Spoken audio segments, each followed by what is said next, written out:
Hi, my name is Doug. Welcome to Third Stall Garage. This is episode 6 in a series of restoring a 66 Mustang convertible called VIN.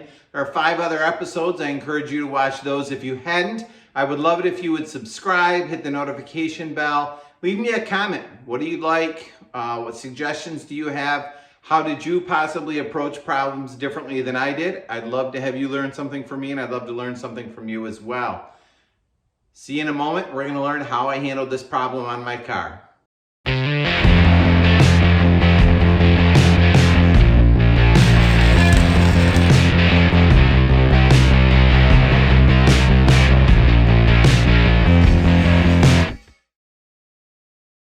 Welcome back.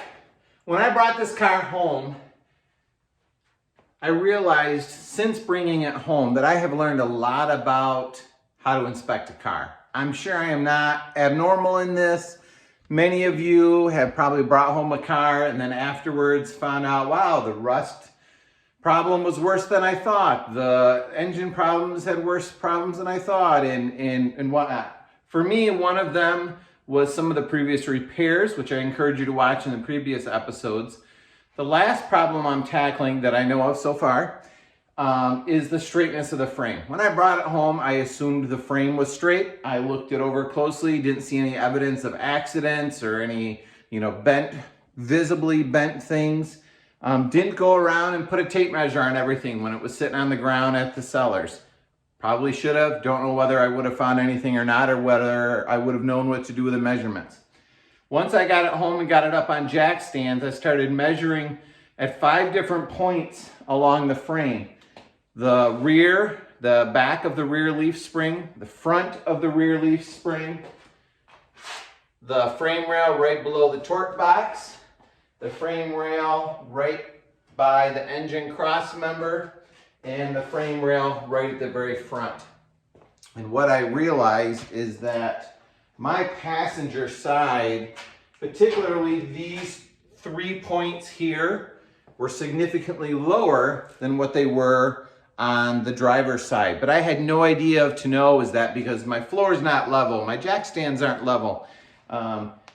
Panicked a little bit, like most people might do, and then started doing some research. And here's how I went about solving the problem. I did steal the idea or the concept from Grease Rookie, from Andrew. I encourage you to follow his channel if you're interested in learning about things like this.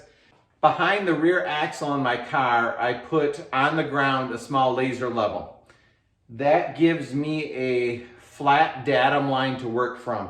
I know that my concrete floor slopes from the front of the shop to the back of the shop 2 inches. I did that intentionally. I don't have any floor drains.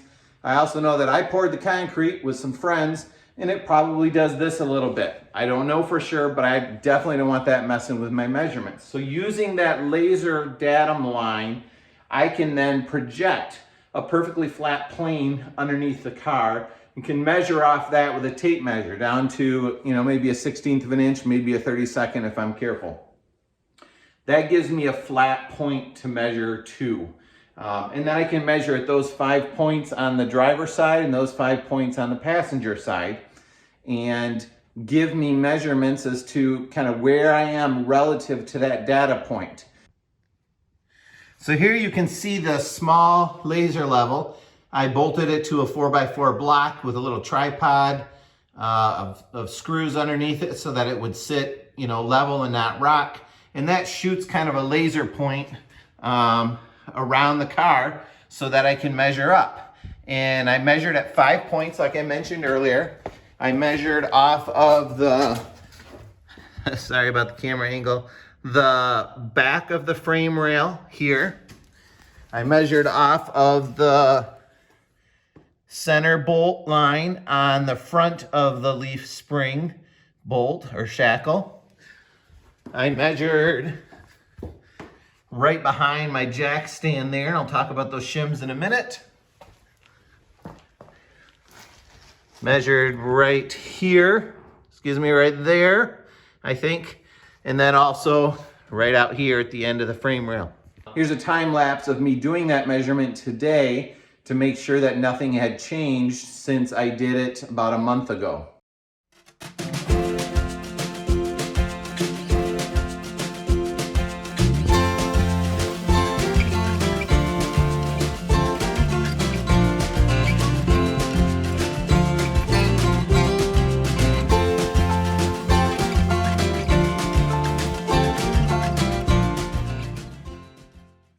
So we went around and made those 5 measurements on each side.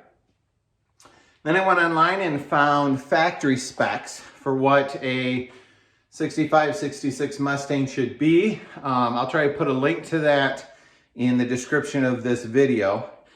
And then I realized my measurements were completely way off from what the factory specs were. And I realized that that was because I had my car sitting at a different angle compared to what the factory specs were.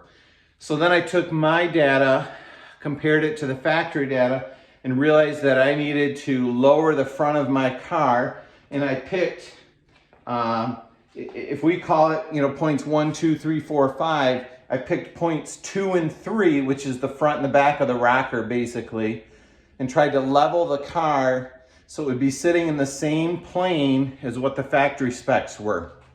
And if you noticed underneath on my jack stands, I had little 1/8" shims of wood.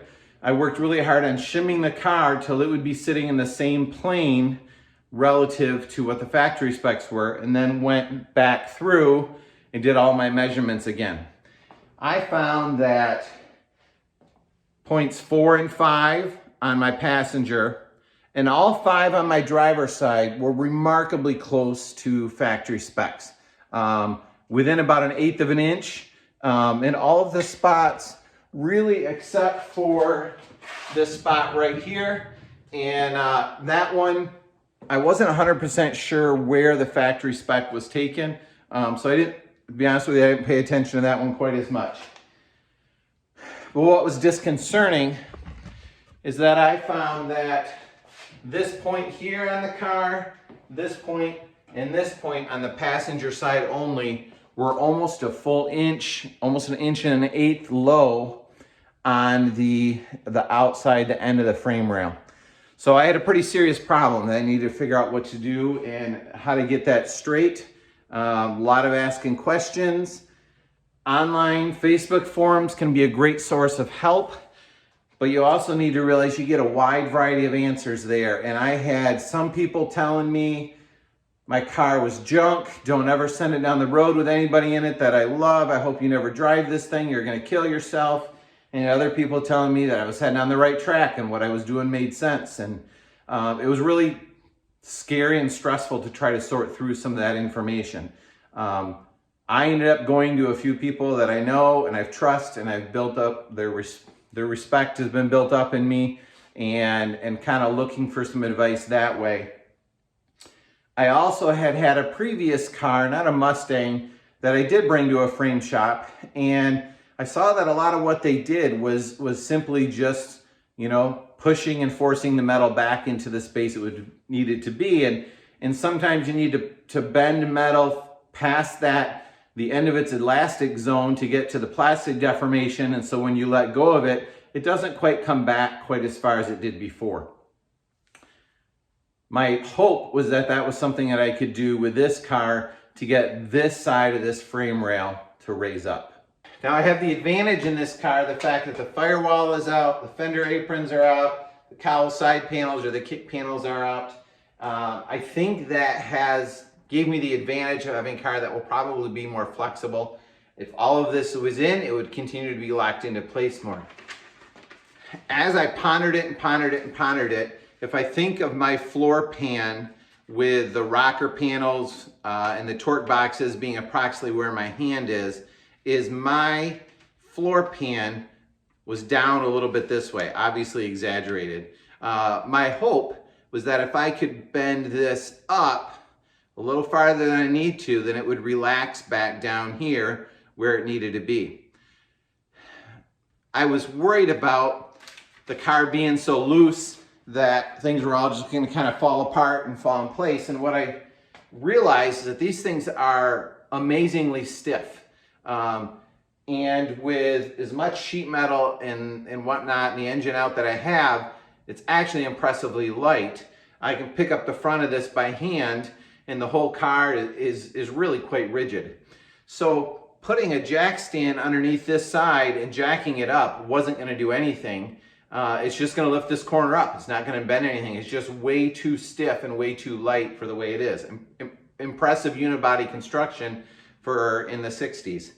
So I had to figure out, what do I do to lock it in place? I know on the factory they had sleds or skids that they built them on.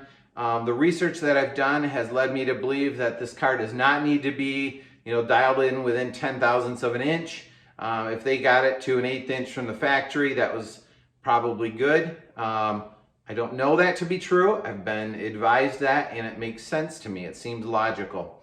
But how do I force this frame rail up, or force this rocker panel up to get it to flex and stay there when I don't have a frame jig to bolt it down to, or I don't know how a body shop would do it or a frame shop would do it. So I had to get really creative and solve this, and I'm going to show you a picture next that's either genius or sketchy, or you judge it for whatever you want to do. But I needed to lock the car in place the way that I wanted it to. So I have a jack stand underneath the back of the car here, and a jack stand on that side, and a jack stand on the frame rail right behind the driver's side torque box. And I needed to find a way to hold that down. Now I've got a second story building above me. It's built very solidly. There's a lot of weight up there. So what I did was I ran 2x4s from on top of the jack stand back here up to the ceiling, and ran 2x6s across the ceiling, and cut the 2x4s just long enough so that I had to use a sledgehammer to kind of pound them in, and effectively using the weight of the ceiling and all of the trusses there in the second story to lock the car down onto the jack stand, which in my mind then gave me a point on the back right here, the back left, and the front left, where the car was effectively pinned into a jig, if you will, to lock it in place. I did not do that on by the torque box of the passenger side here, because that was the side that I wanted to flex. Again, jack stands underneath it, 2x4 going up to the ceiling, all press fit in there, locking it in place. Unique, I'd never seen it done before, had no idea if it would work, no idea if I was gonna break my building or break the car in the process. So once I had the car effectively locked down in 3 corners, with this 4th corner not being locked down, I took my jack and simply started lifting up on the frame rail here, right at the back of where the frame rail meets, actually it was just behind where the frame rail meets the body pan, and started jacking the car up. And I did it little bit by little bit. I needed to go up almost, I think it was a little bit less than an inch to get to the spot where it was supposed to be. So I started doing that slowly and got it to the point where it was up where it was supposed to be. There's an old metalworking trick where you can take a sledgehammer or a 2-pound hammer, stress a piece of metal, whack it really hard, and that will shock it and cause it to relax a little bit and stay where it is. So I lifted it up to an inch, beat on it as hard as I dared, let the jack off, and it went straight back down to exactly the point it was before.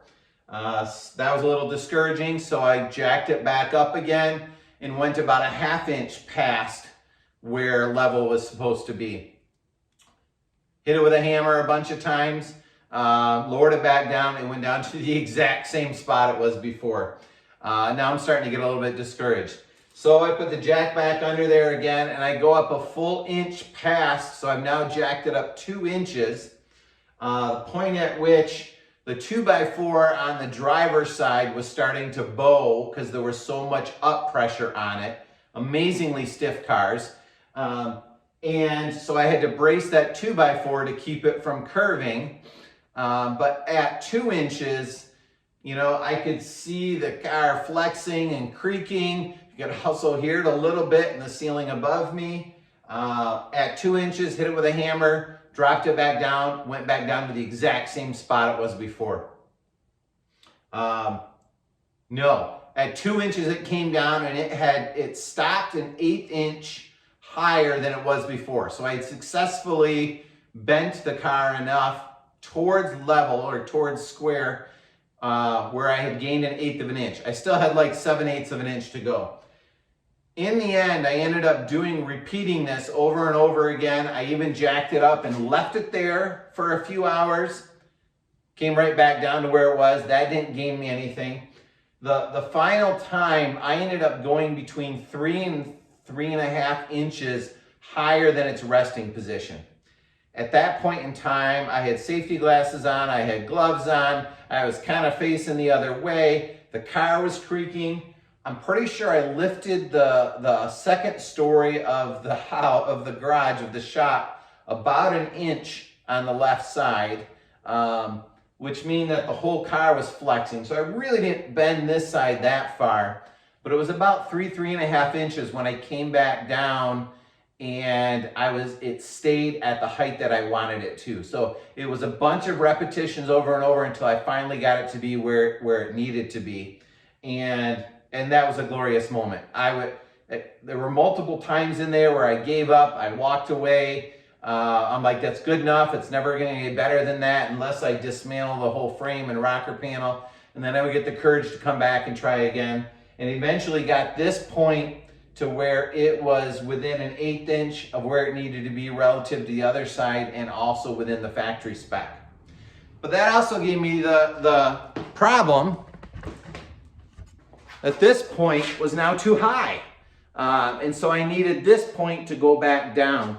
So I shimmed this jack stand to support this frame rail right where it needed to be. And then I detached this front frame rail from the torque box by cutting this weld here. Now it kind of looks like I cut the frame rail. I didn't. I just ground through the weld, which detached these two from each other. And then I put a 4x4 along here with some clamps and some straps and a little bit of weight far out on the end of it, and I could get this frame rail to drop down where it needed to be. The long and the short of it is all 10 points on my frame are within 1/8 or less of exactly the same as the far side when I measure down to that laser level. And all of my points are within 1/8 inch equal to factory spec with what I found online, except for this one, it's 3/8 of an inch off of factory. It's identical with the other side, but I'm also not 100% sure I'm measuring that one at the same spot the factory did. That was about a month ago. Today I remeasured it. Everything has stayed stable. I didn't know if it would flex back and relax back over time. I will check all of it one more time right before I weld in these side panels, the cowl, the firewall, and the aprons. And my hope is at that point, all of that new sheet metal will lock everything in, and I will be able to start building my car straight and square and solid from that point in. Very unconventional, using a jack and using the ceiling to lock your car in place.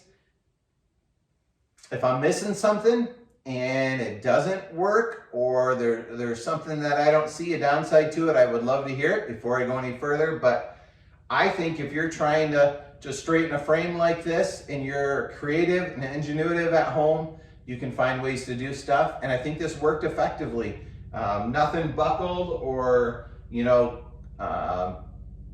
crimped or any of that on it. It was all, I think, just slowly flexing it back to where it needed to be. So love to hear what you think of that, if there are solutions similar to it that you found as well. But thanks for tuning into the channel. I appreciate it. I think I am to the point where I'm at bedrock on this car, and next I'm going to be working on putting the firewall in and starting to fit that and fit the cowl and the side panels. And that will be the first time I've put sheet metal in, and that will be fun and exciting to actually start building it as opposed to just deconstructing it. Thanks for watching. Have a great day.